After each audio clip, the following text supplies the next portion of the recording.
Hey, hi there, Taurus. Welcome to my weekly prediction for July 2020. Cross-watcher energies are interchangeable, and these are general, not personal readings. Please find more information down below, and there is a free birth chart calculator at the very bottom of the description box. I'd like to thank you guys for supporting my channel. It keeps me able to provide you with these free readings. Thank you so much. And now your first card. It's the general atmosphere. It's the background and the basis of the matter. The Nine of Wands, Taurus. This is fire energy. This is someone's moon in Sagittarius. My moon is in Sagittarius. So when I want to know about my feelings, then I check my moon, which is Sagittarius. Now this has to do with strength and determination. This is someone that can be solitary and suspicious. They're on guard. Maybe they're tired. You're having to persevere. This is the strength to overcome trouble. It's strength in waiting. It's someone that never gives up. It's victory through courage and endurance. And then it's the pause in the struggle. There's preparedness and strength in reserve, and there's going to be an eventual victory, but steady force must be applied.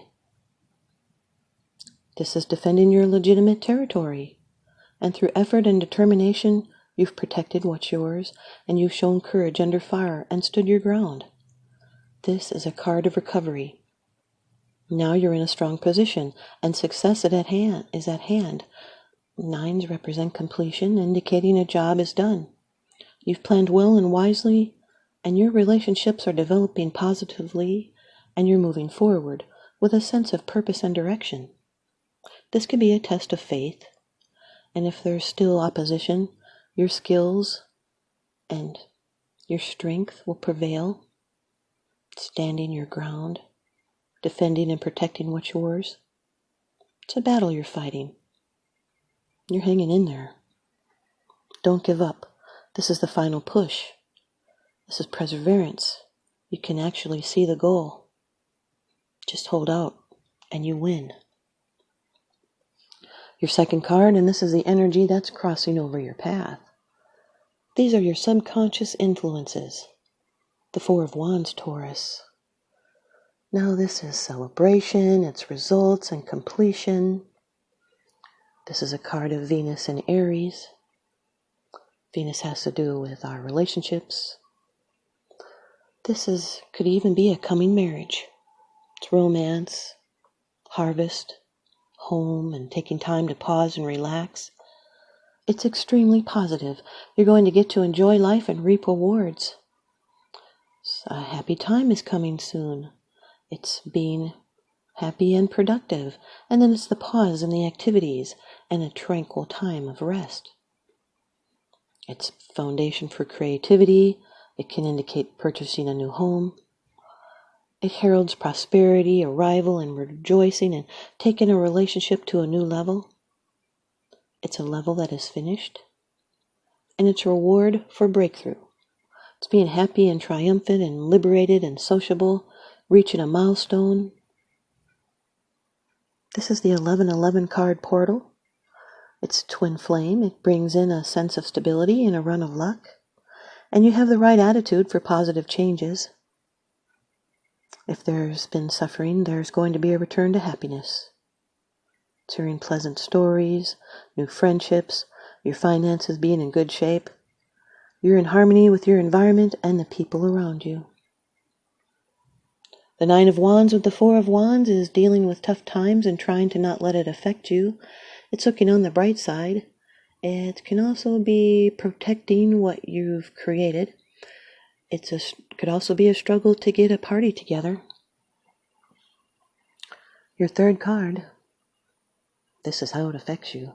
These are the external influences that you're consciously aware of. Number 9 of the major arcana in the Rider-Waite deck, the Hermit. This can represent a Virgo. Virgo could be in your chart or someone else's. Sun, Moon, Rising, Venus. This has to do with guidance, inner guidance, introspection, and insight. It's wisdom offered. This is receiving wisdom from above or instructions from an expert in your field. Could be a meeting with someone who will guide you on the path to material or spiritual ends. This is attainment of goals. It's seeking meaning. It's being up in your head, soul searching. It's a spiritual quest for truth and enlightenment. Could also be someone who will give guidance, like a spiritual mentor. They can teach you how to find answers within yourself because the answers are deep in your soul. This is the card of the Pathfinder. It's being on your true spiritual path, and there is a light at the end of the tunnel. The Nine of Wands of the Hermit card can represent fighting your battle alone, or this could have been a struggle and then you need some time alone. And now your fourth card. It's the position of the future. It's the outcome, the results, and the advice. Number 5 of Swords, Taurus. Now this is Venus in Aquarius. This has to do with adversity. It's someone that may have an over-excessive will. It's a rational self-interest. They're looking out for number 1. It tells us not to judge before we know everything, because it would be a high cost of victory. It would be bitter. There's storm clouds and wind. You may be the conqueror or the conquered. There could be misunderstandings or having to defend yourself. It's ego-involved issues. Someone felt they might have been stepped on, so they retaliate. It could be petty. It would bring in friction and hostility and tension, maybe an unhealthy competition. You'll have to choose your battles and do not overreact. This is someone that has unbridled ambition. They might like to provoke a reaction. You might want to walk away if someone wants to argue. This is avoiding negative people and drama. You might want to go slow, or you will deprave yourself from benefit. The sword is double-edged. One edge is defeat and misfortune and betrayal and loss, and the other edge gives us advice to learn to accept the boundaries we must live within. 5s are about adjustments. This is a change that's brought on by distress or loss. It's uncomfortable, but it's necessary. You might want to wait to judge because you don't have enough information. The 9 of Wands with the 5 of Swords is being taken advantage of and being leery of negative people. And now your 5th card. It's the bottom of the deck card, the underlying issue. This is what's unseen. The 2 of Pentacles, Earth energy, someone's Jupiter in Capricorn. Now, Jupiter represents your luck, your fate, how we grow and evolve. Now my Jupiter is in Capricorn, so when I want to know my luck, I go to the Capricorn reading. And also, my rising is Taurus, so this reading is for me if I want to know what my rising is. So my rising, that means how other people see you. It's the way you come across, your appearance, your attitude, your spontaneous reactions, your general impression on people. So when I want to know about that, I go to Taurus. The 2 of Pentacles, now that is changes, it's multitasking, it's juggling, trying to balance resources, priorities, your material concerns. It's being incredibly busy.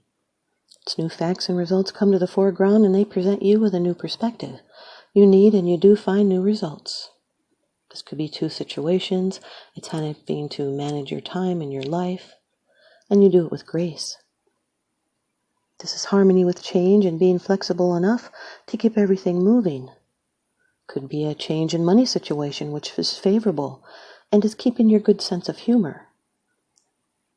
It's being resourceful and flexible and adaptable, accommodating, willing to please. Your hands are full and life is moving fast. It can also represent upper back pain.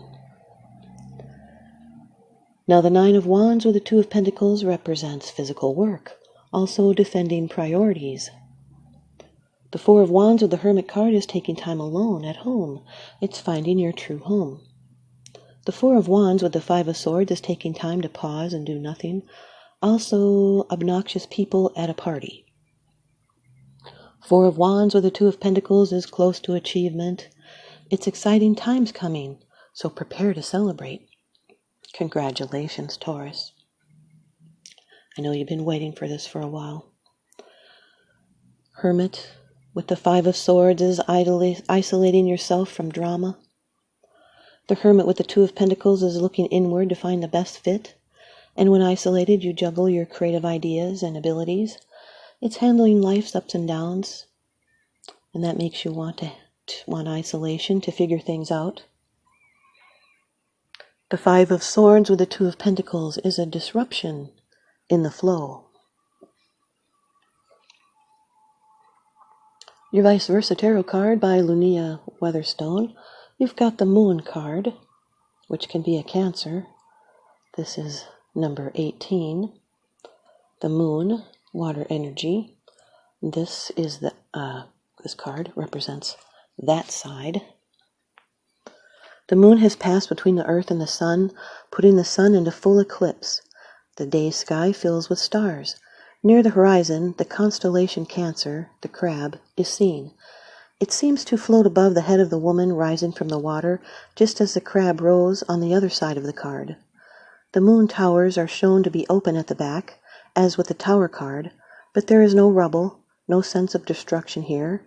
These towers were intentionally built to both reveal and conceal, one side open, one side closed. The imagination has free flow in the place of dreams and visions. When you get this side in a reading, the cycles of the moon are reflected in the cycles of woman, and thus the moon card is a card of feminine power. The moon here is the dark side of the high priestess, offering an initiation of sorts. The choice between the bowl of phosphorescent seawater and the glowing egg, which are you drawn most to? And what does that tell you about your psyche? Remember, rational solar thinking has no place here. The moon shadow has turned day into night. Thanks, you guys, Taurus. I hope you stay tuned in and leave me a comment or a thumbs up, and please subscribe. Now remember, what goes around comes around, so I'm sending you out love and light and blessings. Thanks for watching.